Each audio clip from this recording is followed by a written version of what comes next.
O Supremo Tribunal Federal retoma amanhã as discussões sobre a descriminalização do aborto. As audiências públicas, comandadas pela ministra Rosa Weber, analisam o processo do PSOL para legalizar a realização do aborto até a 12ª semana de gravidez, por decisão da gestante e sem necessidade de autorização legal.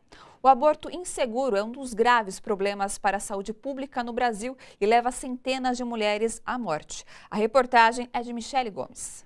O número de mortes por aborto deve ser pelo menos 30% maior no Brasil. Um estudo inédito da Fiocruz identificou 195 casos de óbitos de mulheres entre 2006 e 2013 que nos registros mencionam aborto no histórico, mas não apontam o procedimento como causa principal da morte.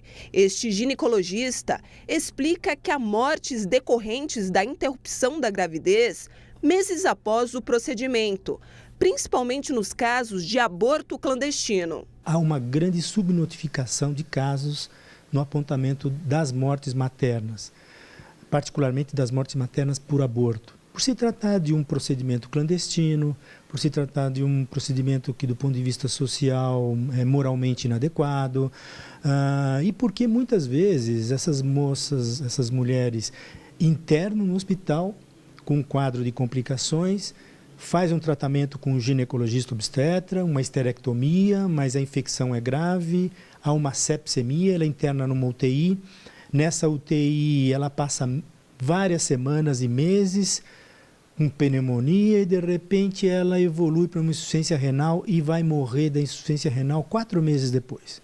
E quem faz o atestado de óbito é o médico intensivista e não aponta a causa inicial da morte, que foi um aborto inseguro. No Brasil, o aborto é considerado crime pelo Código Penal e só pode ser realizado em 3 situações: estupro, quando a gravidez coloca em risco a vida da mulher, e em casos de anencefalia, ou seja, má formação do cérebro do bebê. Após muita mobilização de movimentos sociais e feministas, amanhã o Supremo Tribunal Federal dá início às audiências públicas que vão discutir a descriminalização do aborto. O coletivo de mulheres da CUT São Paulo defende a legalização. É uma questão de saúde pública das mulheres, né? É um direito à vida das mulheres. As mulheres têm que ter o direito a uma assistência, muitas vezes elas não têm com quem conversar, elas não têm o apoio psicológico, o próprio companheiro faz com que ela faça o aborto. Então, infelizmente, as mulheres estão morrendo e a gente não pode deixar que isso aconteça, né? Assim como a sindicalista, o médico considera fundamental a legalização. Membro da Global Doctors for Choice, uma entidade internacional de médicos que atuam na defesa dos direitos reprodutivos, Christian alerta que a criminalização não evita abortos e não protege a vida de mulheres, principalmente negras e pobres, de mortes evitáveis.